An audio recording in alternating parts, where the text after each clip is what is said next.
Shopify is a global commerce platform that helps you sell at every stage of your business and sell more with less effort thanks to the Shopify Magic, your AI-powered all-star. Sign up for a $1 per month trial period at shopify.com/redcircle, all lowercase. Go to shopify.com/redcircle now to grow your business no matter what stage you're in. Shopify.com/redcircle. What is birth trauma? What causes birth trauma? What can you do to reduce your chances of experiencing birth trauma? We'll answer all those questions and more in this episode with Kaylee Summers, also known as the Birth Trauma Mama.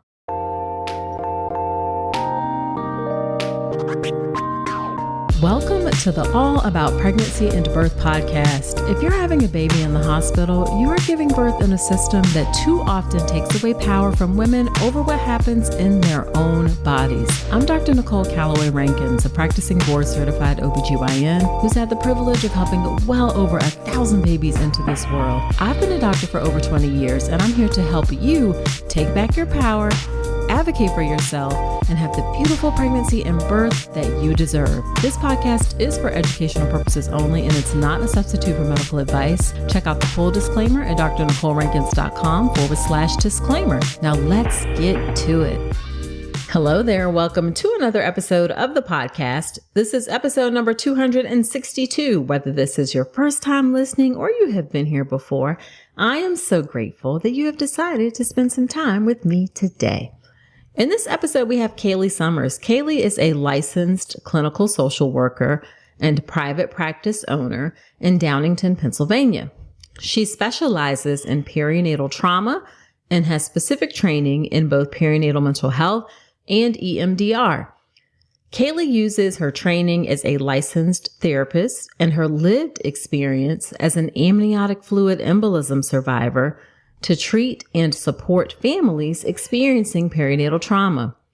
Kaylee has also created thriving at birth trauma support communities through Instagram, where her community there is over 190,000, and TikTok, where her community there is over 400,000, as well as her podcast, where she provides connection, story sharing, and resources to support those experiencing birth and other trauma.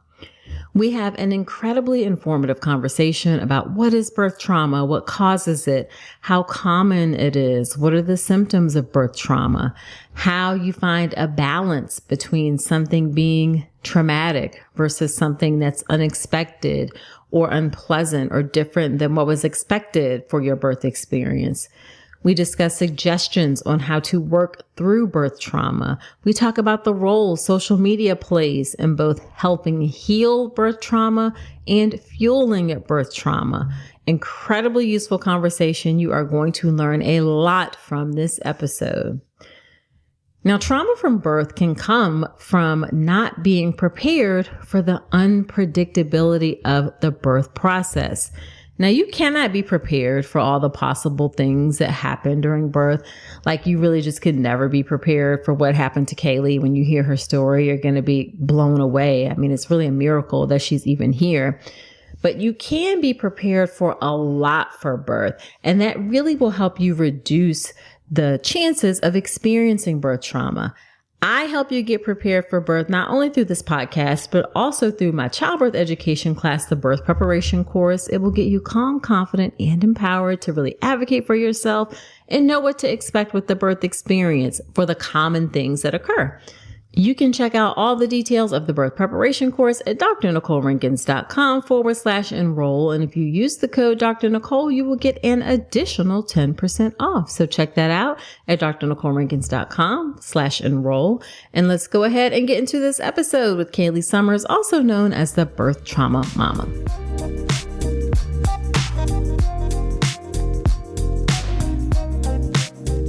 Kaylee, thank you so much for agreeing to come onto the podcast. I am super excited to have you here and share about your work. Yeah, thank you so much for having me. It's a pleasure to be here, an honor. I love your work, and I've had you on my podcast, so it's only fair that it would come on yours. Yes, absolutely. Absolutely. And not just fair, but important. What you do is incredibly important. So I really want people to know about it.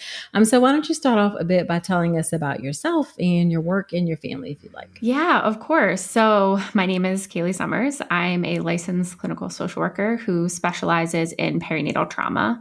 I got into that particular field as a therapist after my own birth trauma experience with my son, who is somehow almost 5.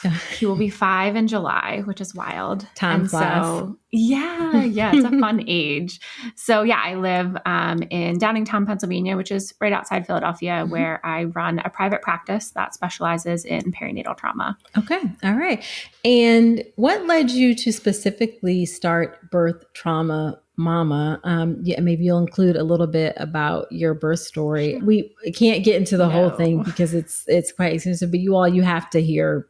If you don't, we don't have to link the episode or the information because it's quite a story for sure. So what led you to take that experience and start Birth Trauma Mama? Yeah, I think that I went into my birth with my first and only feeling prepared. I felt like I had done all of the work. I felt like I was really flexible. I remember thinking like vaginal delivery, C-section, like I feel confident in both of those, whatever I need, I'll be okay. And I talk about this a lot when I present, like I am an anxious person. So I prepared in every way. I prepared for all the different pains, labor, all of that. And the one thing that I didn't prepare for was to not be alive when my son was born. Yeah.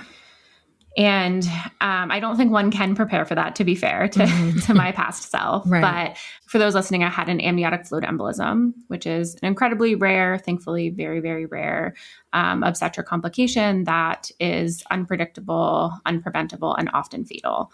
And so I went in and I was healthy and I went through my labor process, which was an induction. And when I got to 10 centimeters, I stated that I wasn't feeling well and I went into cardiac arrest.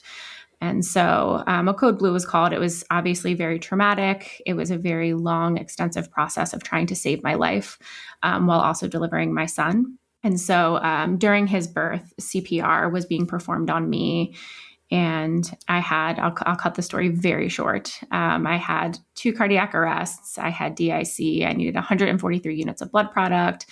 I needed ECMO, I needed Impella, I needed 4 abdominal surgeries in 3 days, and including an emergency hysterectomy.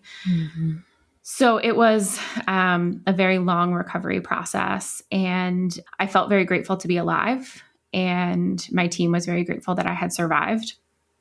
But I think what happened for me is I assumed we'd go off into this like fairy tale of having survived something that I shouldn't have and getting the opportunity to go back home as a family of 3 when we watch, unfortunately, so many who don't survive an AFE and or their babies don't survive an AFE. And so even as a therapist at the time, I really struggled with allowing myself to have any other feelings besides gratitude, besides thankfulness that I got to be a mom to my son.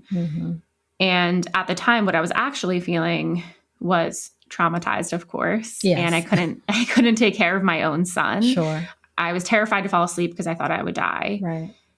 And no one was talking about it. At least in my sphere. I don't want to discount the people that were talking about it at the time, but I was on social media and I was just scrolling and seeing beautiful water births and like golden hour moments and the picturesque birth. And no one was talking about when things go wrong, when your world gets turned upside down. And so that's when I started my space about 6 months after the birth of my son, which just so happened to be like a month before, 2 months before the pandemic started. And so I was definitely surprised, I would say, by how much people connected to that space and to the story. But I kind of feel like it broke open this whole world of people who were like, yeah, me too. And not just severe complications, because birth trauma isn't just severe or life-threatening complications. It is a full gamut of experiences, which we can get into a little bit more, that happen during birth. And people needed a space to talk about that. Absolutely. Absolutely. I always think it's it's interesting and admirable, really, when people take something that could be such a really difficult experience and turn it into something that has helped now thousands of people, women, process their birth experience. So that's beautiful. Thank you. And one thing I do want to ask is, what is your training, your education as a social worker? Because everybody and their, mother, sister, grandmother, and uncle, whoever's on social media talking about things. And not that we discount personal experiences, because of course that's important, but people should know like the training and the background of the person who you're learning from, because you need to know what influences what they're saying. So what's your training and education to do the work you do? Yeah, of course. So I'll start with, I have a bachelor's in psychology. I feel like who didn't get a bachelor's in psychology when they weren't sure what they wanted to do? I did know, I did at that point think I wanted to be a therapist, but I was actually an elementary ed major for 2 of my college years. Okay. And yes, so then I did transition into being a psych major. And then I went and I got my master's in social work, and I worked in higher education actually for a few years. And then I worked and lived at a boarding school, which is just an interesting existence. That's where I was at when I had my son. Okay. And then once I had my son, I did a lot of training in perinatal mental health. So I'm actually a PMHC, which means I'm certified in perinatal mental health, which means I have a bunch of training and had to pass a test to be certified in that through Postpartum Support International. And then I also have training in some trauma modalities like EMDR. I'm trained in EMDR, as well as kind of the start of being trained in internal family systems therapy. Okay. All right. Thank you. I think all of those things are really important, because I value people. You take this work very seriously, is what I'm getting at. Yes. And, staying up on things and up to date on things, which is really important. Yeah. So let's get into, what is birth trauma? What is the definition of birth trauma? I think it can vary depending on who you ask, but I like to very broadly define birth trauma as any experience during or related to birth. Now we can kind of talk about the bigger umbrella perinatal trauma, which is trying to conceive, pregnancy, birth, postpartum, any trauma that happens in any of those environments. And by trauma, we mean anything that truly overwhelms the nervous system's ability to cope in that moment. Got it. That will look very different for each person. And that's why trauma is so subjective in nature. Gotcha. That makes a lot of sense. Can you give like 2 or 3 examples of what would be considered a traumatic birth? Yeah. So the way that I actually like to talk about it is that there are hundreds, thousands of different scenarios that can create trauma in birth. Most often they fall into 2 categories. Okay. One is treatment provided by the care team, whether that is mistreatment, whether that is obstetric violence, but treatment by care team providers. And then the other side would be a threat or a perceived threat to life or safety.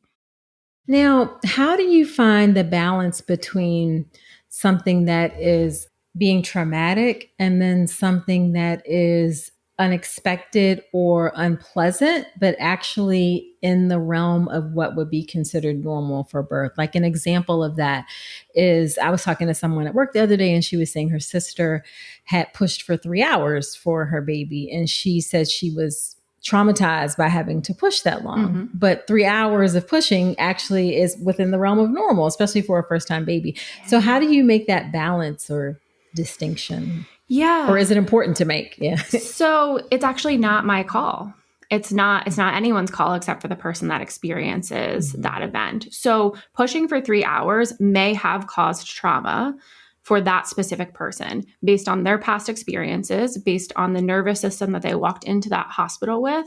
And most importantly, the way that the environment around her while she was pushing for 3 hours impacted her. Okay. So I will always say it is, I'm not going to speak in absolutes, but it is less about the mode of delivery or the event that happens and more about the way it's communicated and carried out, which is not always the fault of providers. It is at times, but like, I'll take mine, for instance. No one's fault. Right. But the way that my C-section was carried out was while I was not alive. That's traumatic. Yeah. And so it's, again, less about the mode of delivery, more about the way it's communicated and carried out. And with trauma in general, it's actually less about the event itself and more about the way that our nervous system and our brain processes that event. Gotcha. Which is why those who have experienced things like sexual assault are at a higher risk for experiencing their birth as traumatic. Got it. That makes perfect sense. And a really important point to make. So how common is birth trauma, and how are we like measuring how common birth trauma is? Yeah. So right now, the most recent statistic puts it at 1 in 3 individuals perceive their birth as traumatic. Okay. Now, because it's a subjective experience, we have to base it on self-report. Sure. In the sense of like trauma. PTSD is a different story. And that's because that has a very specific criteria that we have to meet. Okay. Someone can be traumatized. They can experience trauma and have symptoms of trauma without meeting the full criteria for a PTSD diagnosis. Okay. Got it. So when we say like, okay, but how many people are actually diagnosed with PTSD? We're missing a large group of people that are negatively impacted by their trauma that don't reach the criteria to be diagnosed with PTSD. Okay. So in the research, we're looking at about 1 in 3. And I like to really show how much that is by breaking down the math that is over 1 million people in the US alone each year feeling traumatized by their birth experience. And that's a lot of people. As a lot of people. Yeah, a lot of people. Do we know like what people characterize as why they describe it as traumatic? And maybe that goes into my next question is, what are symptoms of birth trauma? Yeah. So we see a lot of re-experiencing, a lot of rumination. Like the picture that comes to my head when I think of someone who's experienced a birth trauma is like sitting on their couch or in a nursery chair, feeding their baby in whatever way they're doing that, and just replaying it over and over and over in their head. Okay. That's really common. And then there are... Nobody wants to feel like an afterthought. And as an OBGYN with more than 20 years in this work, I've seen far too many places where women are treated like one, especially in research. Pregnant women, particularly women from diverse racial and ethnic backgrounds, are routinely excluded from clinical studies. And many prenatal multivitamins aren't even clinically tested, despite being intended for one of the most critical phases of human development. That's why Ritual caught my attention. Their essential prenatal multivitamin was part of a 24-week human clinical trial. As a physician, I appreciate their science-backed formula, third-party testing for heavy metals and microbes, and fully traceable ingredients. This is a company that is raising the bar. Don't settle for less than evidence-based support. My listeners get 25% off your first month at ritual.com/Dr. Nicole. That's ritual.com/Dr. Nicole for 25% off your first month. Obviously, triggers that happen, like the smell of the hand sanitizer in the NICU or the beeping in the ICU, people just talking about birth in general can make our nervous system have a reaction that feels like flooding and overwhelm. And typically we see with trauma like a hyper arousal of the nervous system, which is that typical like hypervigilance. We might mistake it for anxiety, especially postpartum anxiety. Right. And then the hypoarousal, which is more of that dissociated, numbed out, disconnected feeling that we see kind of on the other side of a trauma reaction. Got it. Okay. All right. That makes sense. So what do you say to people who say, I mean, is this really trauma? You know, yes, this wasn't a great experience, but my baby's fine. I'm fine. What do you say to those folks? If the person is saying it themselves, like, I'm good. I mean, I'm not going to tell them that they like, I'm not going to, a great example of this is when I speak to like L&D nurses and OBs and we talk about the debriefing and we talk about giving resources, I will mention that sometimes patients will say exactly that. Like, no, I'm good. Like I'm healthy. The baby's healthy. Everything's fine. And they might truly believe that down into their bones and continue to feel that way. And it will not impact them because that's based on, again, their past experiences, their nervous system. And so I will say to nurses, to OBs, to say, that's great. I'm so glad you're feeling okay. If at some point in the future that changes, for some people it does, for some people it doesn't, I'd really like to be able to offer you some resources now for you to take home so that if down the road this pops up for you again, you have those resources readily available for you. Got it. So it really is, all of this is so much about, and which is what it should be, but this doesn't always come across. It really is about the individual person and how they perceive their experience. Yes. And I want to be very cautious because when we word it, that is true. And sometimes I think we take that and manipulate it into being like the fault of the patient. And like, there's nothing we can do. Right. They're just going to perceive it however they perceive it. And if they just would have had lower expectations, then they wouldn't feel traumatized. And I don't agree with that. Got it. So I think, yes, it is the way that our nervous system perceives something.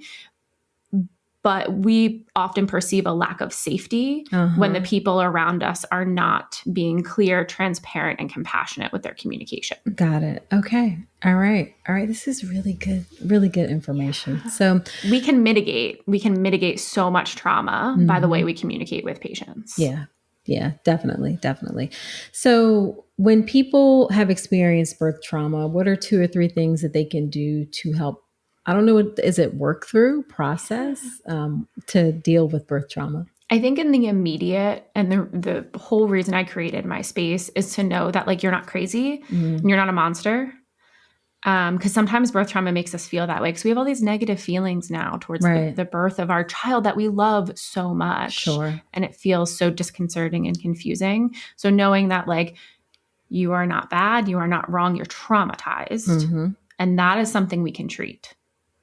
And so kind of giving yourself the grace and self-compassion to know like, this is really hard. Right. The feelings you're having are valid and okay. And there's help out there for you. That would be like the first kind of step. And hopefully that's what the spaces that people are creating around perinatal trauma are providing. Like normalizing the abnormal situation. Like this is, I always say this is a normal response to an extraordinary event. Yes. And then the treatment aspect, I really, really, really highly recommend that people are seeking out treatment that is what we refer to as like a bottom-up model. Okay. What does that mean? Yeah. So when we say that, when we think of traditional talk therapy, which is a lot of the work that I do and I wholeheartedly value, we can't talk our way out of trauma because that's not how trauma is stored in the brain. And so in order to be able to reprocess trauma, it is my belief that we need a bottom-up approach. We can't talk about it. Okay. We have to like feel it. Okay. And access that part of the brain to be, I say we kind of like reach in, pull out the traumatic memory and things like EMDR, IFS, brain spotting give us access to that part of the brain. Okay. And then we're able to reprocess it and reorganize it into our typical memory. It's not going to make it feel happy or good. It's still going to feel sad. It's still going to feel hard, but it's not going to activate our nervous system in the same way that completely overwhelms us. Got it. Okay. I don't think I've ever heard that before. And it makes perfect sense. So what is EMDR or what are some of the modalities you just talked about? Yeah, of course. So EMDR is eye movement desensitization and reprocessing. It's a mouthful. Yes. And it's, we see it in the research. It has been shown to effectively decrease trauma symptoms. And I think sometimes EMDR seems a little hokey. I'm always like to my clients, I'm like, listen, I get it. Right. Even in the training, I was like, we'll see about you. Right. But it uses eye movements or really any bilateral stimulation. So sometimes we'll do tapping on either side when I work virtually with clients. And again, it kind of allows us to access that part of the brain to be able to then, in a way, desensitize that memory because it's fragmented when it happens. Right. The way that it's processed is it gets fragmented.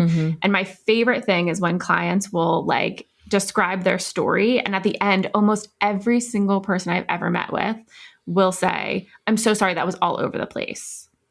And I'll say, that's because that's how your brain processed it. Gotcha. Okay. Yeah. Okay. Yeah. All right. Because the part of our brain, I could go on for days, but the part of our brain, the part of our brain that's kind of simplistically put in charge of memory, the hippocampus, goes offline during trauma. And so the hippocampus gives us two things. It gives us like a beginning, middle, and end. It gives us a story to our memory. Right. And it also gives us, I view it as like a stamp. It gives us like this stamp that says, this happened in the past. That no longer exists when a trauma occurs and the fight, flight, freeze, fawn, et cetera, takes over. That's a different part of the brain. Okay. And the way that we see this the best is a recent study that came out that talked about trauma. And it had participants record themselves saying, like reciting a happy or neutral memory, a sad memory, and a traumatic memory. And then they played it back to them while imaging their brain. Okay. And when they played back the happy, neutral, and sad memories, the hippocampus was activated. Right. Because that's our like quote unquote memory center. Right. When they played back the traumatic memory, it was actually, I believe it was the posterior cingulate cortex that was activated, not the hippocampus. And the posterior cingulate cortex is involved in kind of like internal processing, daydreaming. Right. So what the information that gave us was when you think about or re-experience a trauma, it doesn't act like a memory. It acts like a present experience. Okay. This is really helpful information. Good. Yes. So, and I want to be clear, you're not saying that talk therapy isn't important. We love talk therapy. Okay. And it builds rapport and it's important and it works in a lot of, especially for, getting clients into therapy for the first time. Most of my clients that I see for perinatal trauma, it's the first time they've been in therapy because it's like the first time that their world has been like cracked wide open in this particular way. Okay. Okay. And so, I love talk therapy. It's amazing. And I think we need tools that allow us to reprocess trauma, and talk therapy is not that.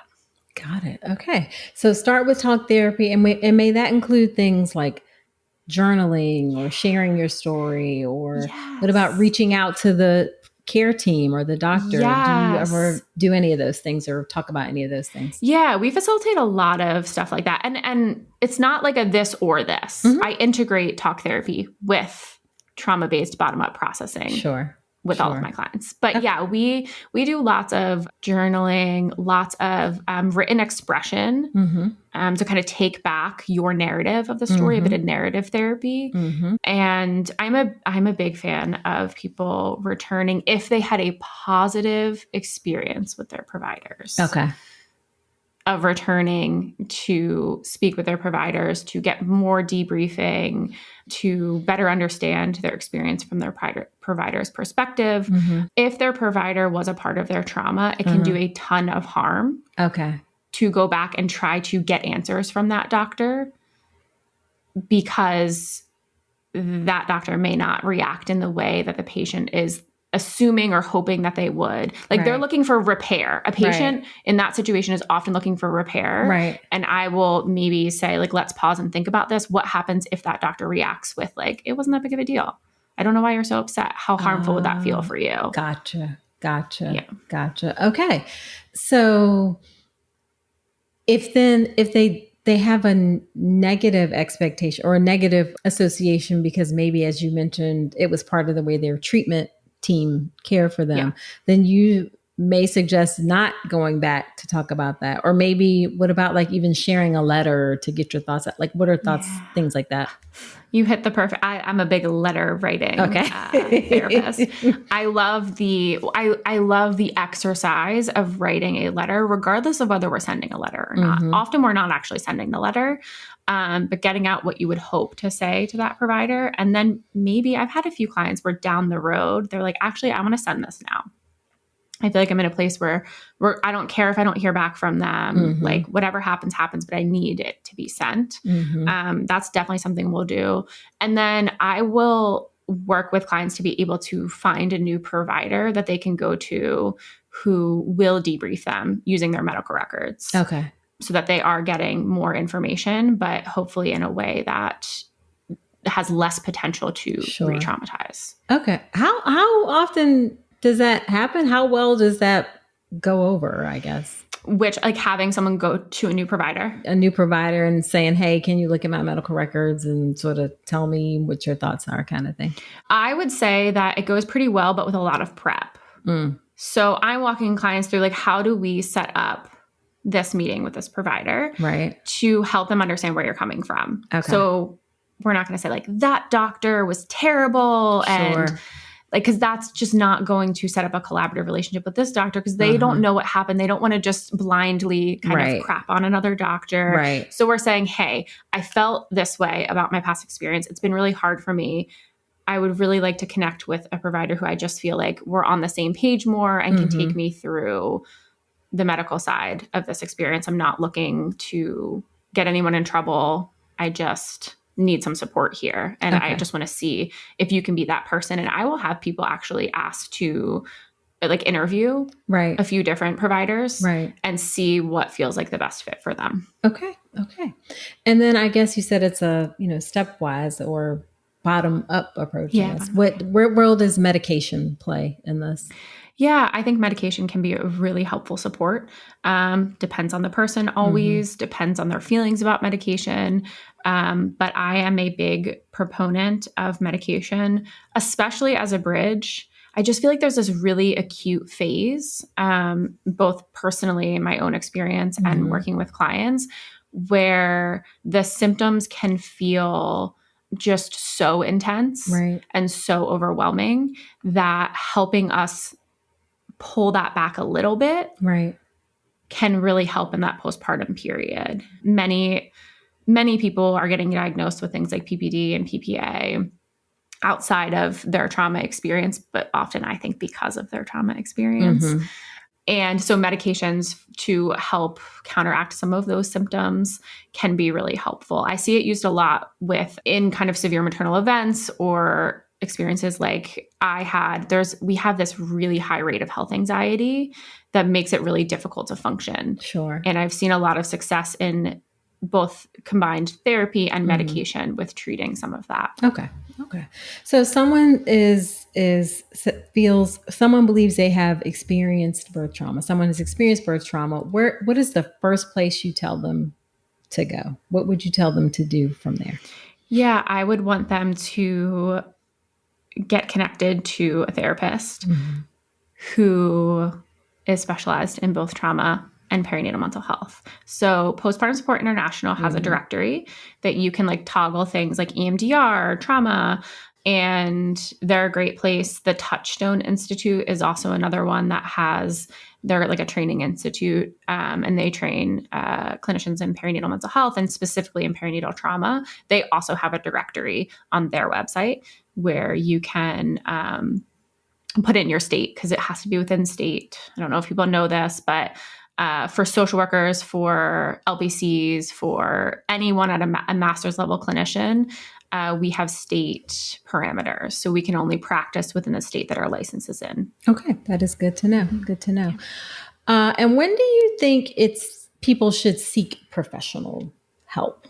Like, at what point, is like, this is too much, or is that, how do they think through that decision? So I think if we look at the research, like, the earlier we get treatment for trauma, the better. And I also understand that there are constraints to that. Whether it's, if people don't want to be in therapy, I don't want them to be in therapy. Like, I want them to take all the time they need until they feel like, it's not always going to feel great to sit in therapy. I was in therapy this morning and I'm like, oh, yes, this work.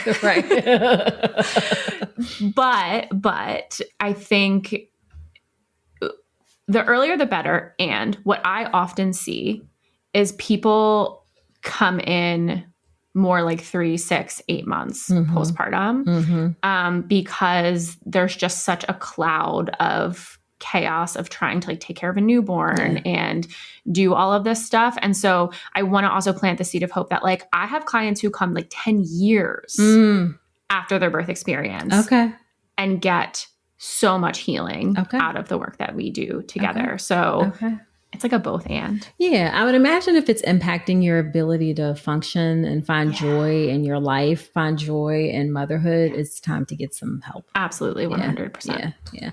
Now, sort of random question. What role do you think social media plays in both helping heal birth trauma or also fueling birth trauma? I love this question. This is a very good question. So I think a lot of things about this. I think that spaces like mine and others talking about perinatal trauma are twofold. They're for people, like when people find my space, I actually think it's less about preparing for birth, honestly. Okay. Like that's never actually been my goal. Right. For others. My goal would be like, hey, birth trauma exists. I want you to know that. That's it.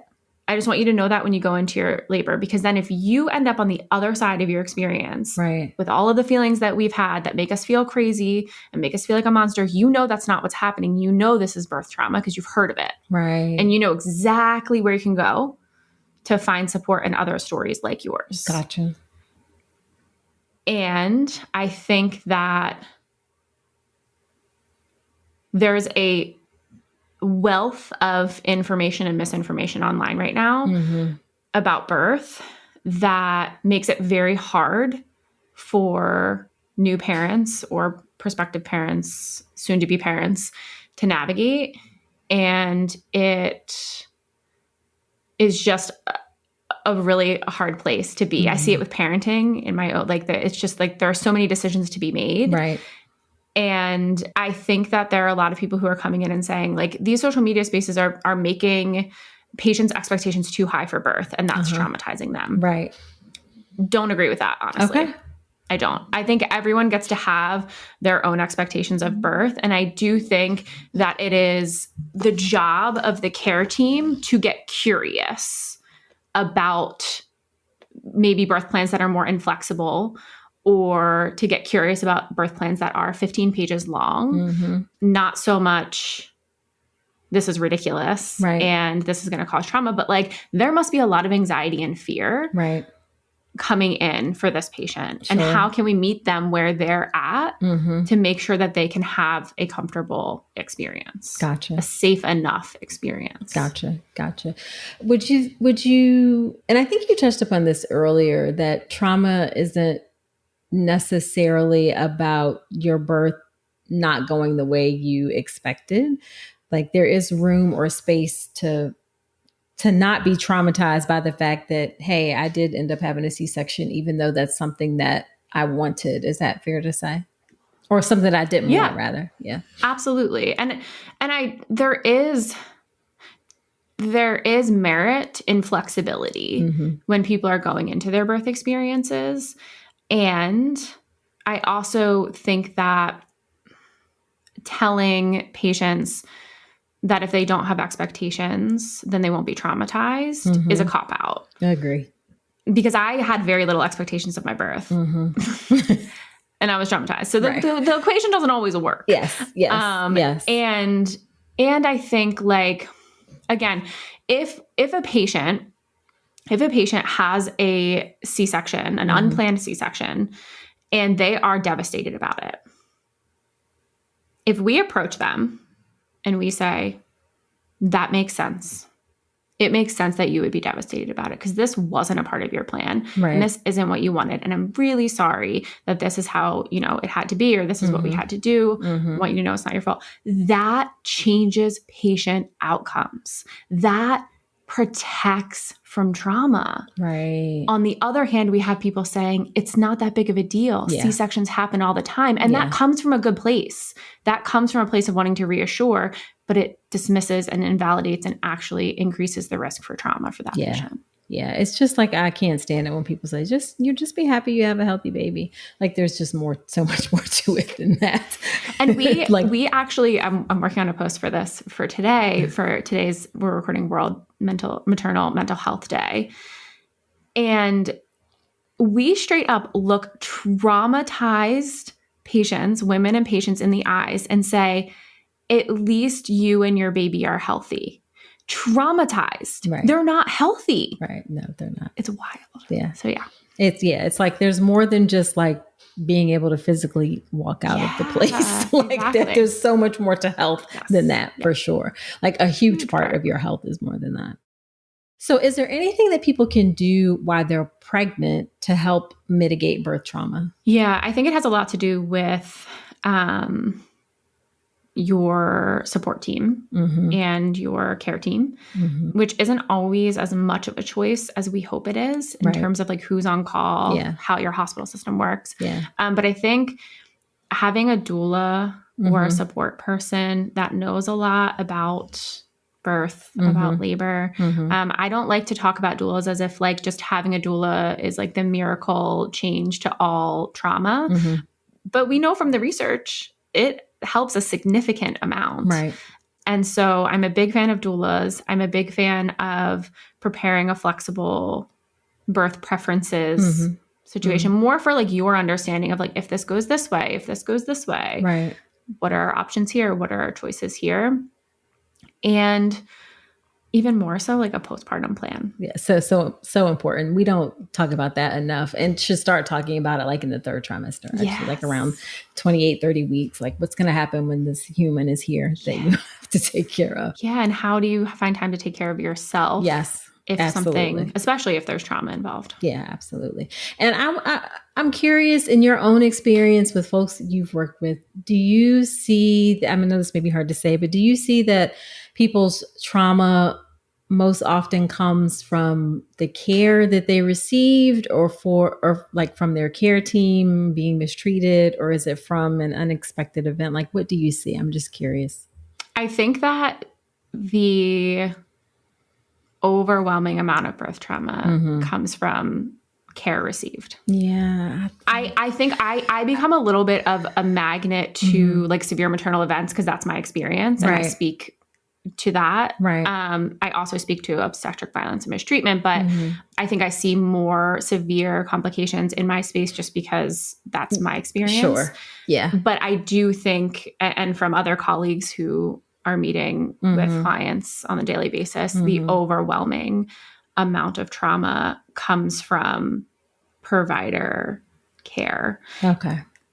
And I think we could even like lower rates of trauma, not only, and I want to be clear about this. I don't think I think there are bad providers, 100%, just like there are bad therapists and bad people in every profession. And I think an overwhelming amount of provider care that's causing trauma is not malicious or overt. And I think that there's a lot we can do in those situations to communicate better with patients, to make it a collaborative care model rather than a power dynamic that favors the medical provider. Yeah. But I think that providers can't be perfect. Like I want to say, like you hold so much power in your ability to change patient outcomes when it comes to trauma. And I know that feels like a lot of pressure, but you can always repair if you screw it up. Right. But being able to repair means you have to have the self-awareness and humility to go into a patient room and say, hey, I didn't love the way I handled that interaction. Right. Absolutely. Yeah. I just think this is something that I try to talk about is that I so much of what we do is, we're not malicious about the way that we care for folks. It's our culture. Yep. And how that impacts people. And we don't realize it. For instance, something as simple as asking permission before doing a vaginal exam can be actually pretty traumatizing to someone, which I didn't realize for years, because we're so taught to just go in, do an exam, and not necessarily, if the person doesn't say stop, then that must mean that they're okay with it. And that's not true. Like, you need to specifically stop and ask before you do things in somebody's bodies. Same sort of things like, oh, they just came in and just broke my water, or they just came in. I think so. A lot of it is, like you said, some of the things that it's not necessarily malicious, but they're actually not difficult things to change about the way that we practice that would make a big difference in people's perception of their birth experience. Yeah, 100%. The paternalistic care model has a massive impact on the way that patients are treated, and provider trauma. Yeah. There's a lot of trauma in the medical profession. And again, the system isn't really helping providers and care teams to be able to take the time and have the resources to treat their own trauma. Yeah.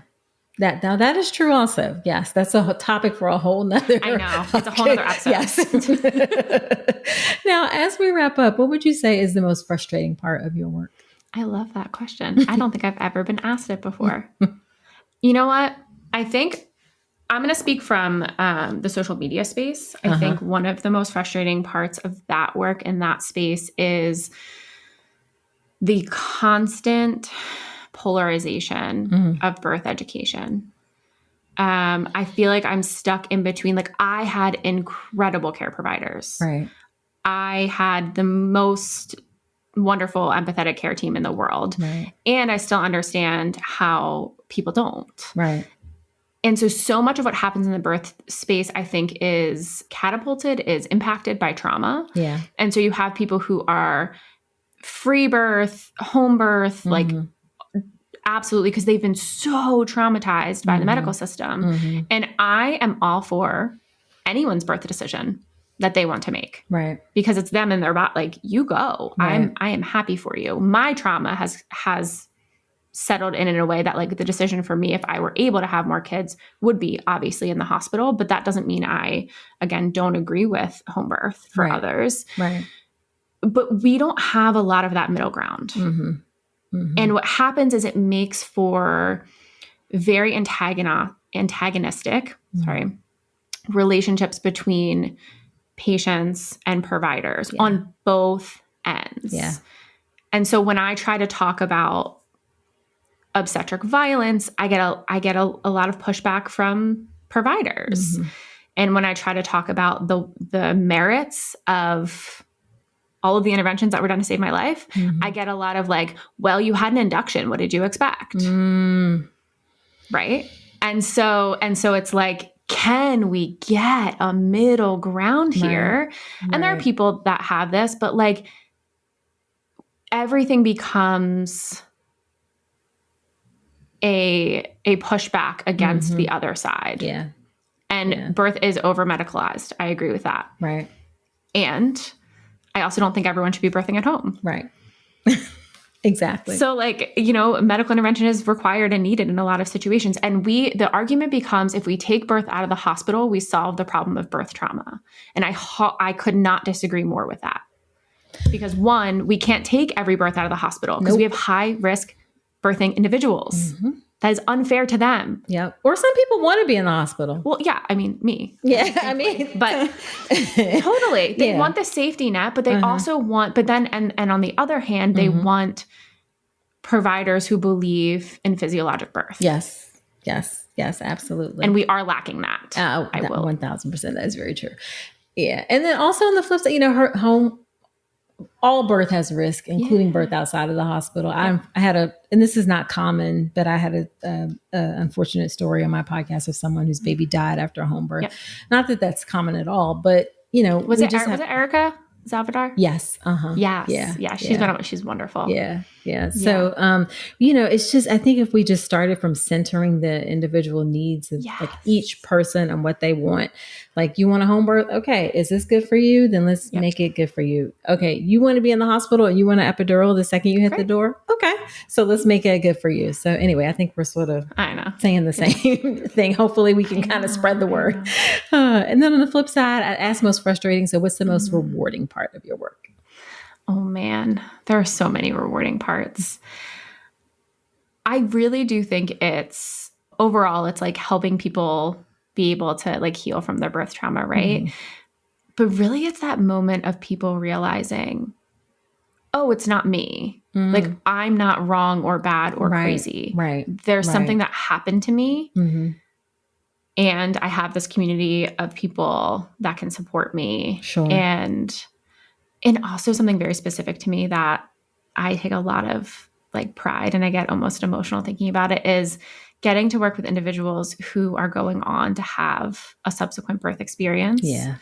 Which I've had to do a lot of my own work around before I obviously was in a situation to be able to help other clients do what I can't do. Right. But oh my gosh, the joy of and then I get to see them postpartum after they've had their second experience, and whether the experience is complicated or not, they have a different experience and a different nervous system approach to that experience. So it almost always ends up being a somewhat neutral or positive experience, which is cool. That is awesome. So what's your favorite piece of advice that you would give to an expectant mom or parent? Maybe it's the sign that's behind me, which might be backwards in this, but it says what's coming will come and we'll meet it when it does. Mm. And that's easier said than done. I want to be very clear as an anxious girly. I get that. But we can't control our birth. And it's one of the biggest uncertainties in life. And we have to be able to lean into that uncertainty. Knowing, right? So anxiety is not only our overestimation of how terrible something will be or how scary something will be, but it's also our underestimation of our ability to handle it. And so I want to remind people that they can handle what comes their way, and that if unfortunately something really not great comes their way during their birth experience, that we are on the other side waiting for them to support them. I love that.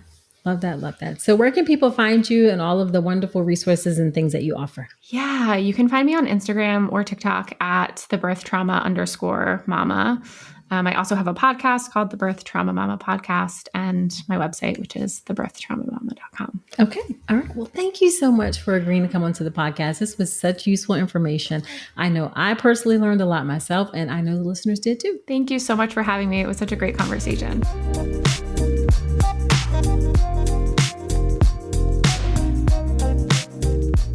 All right. Wasn't that an incredibly just informative episode? When I hear her story, it really is truly a miracle that she is alive and with us today to share all of the wonderful information that she shares. Now, after every episode, when I have a guest on, I do something called Dr. Nicole's Notes. And here are my top takeaways around my conversation with Kaylee. And they all are kind of related. So first one is, there is no judgment around birth.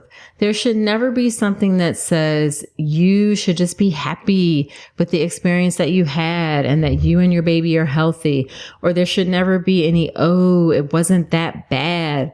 I have definitely had to learn about this throughout the course of my career and not judging around birth. An area that I had to learn about this is people who decided to have an elective cesarean birth.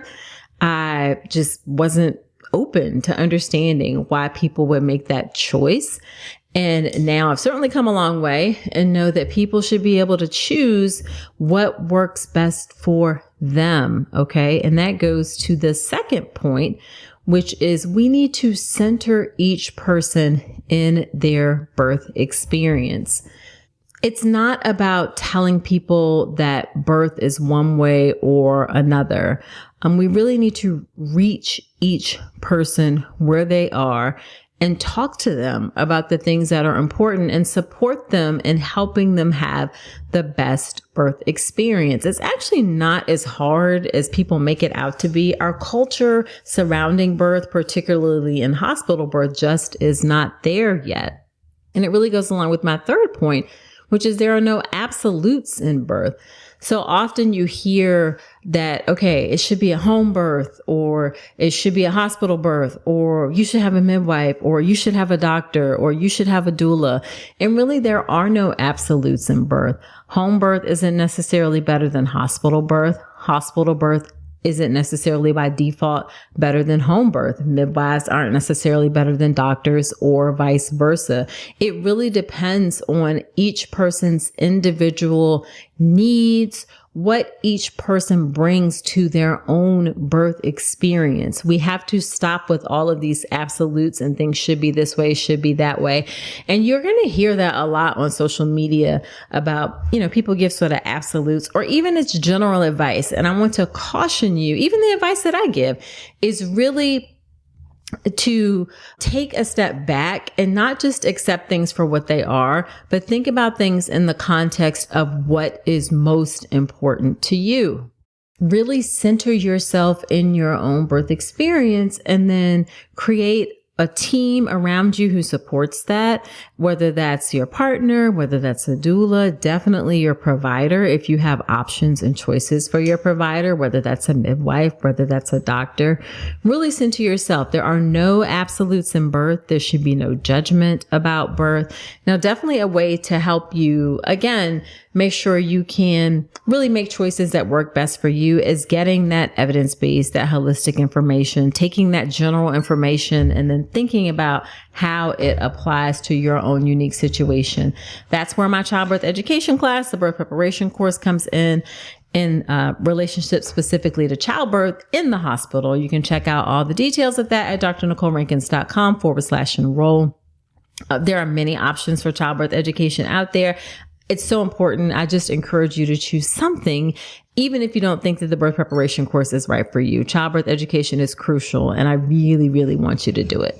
Okay, so there you have it. Be sure to subscribe to the podcast in Apple Podcasts or wherever you're listening to me right now. And if you feel so inclined, I would so appreciate it if you leave an honest review in Apple Podcasts. It helps other women to find the show. I love to hear what you think about the show, and I do shout outs from those reviews from time to time as well. Also, please share this podcast with a friend. Sharing is caring, and I know you know somebody who's going to benefit from this information, so pass it along. Pay it forward, pay it forward, pay it forward. And then if you want to connect with me outside of the podcast, a great place to do that is Instagram. I'm on Instagram at Dr. Nicole Rankins, where I also share great holistic evidence-based pregnancy and birth information in bite-sized format. So check me out on Instagram at Dr. Nicole Rankins. So that's it for this episode. Do come on back next week and remember that you deserve a beautiful pregnancy and birth.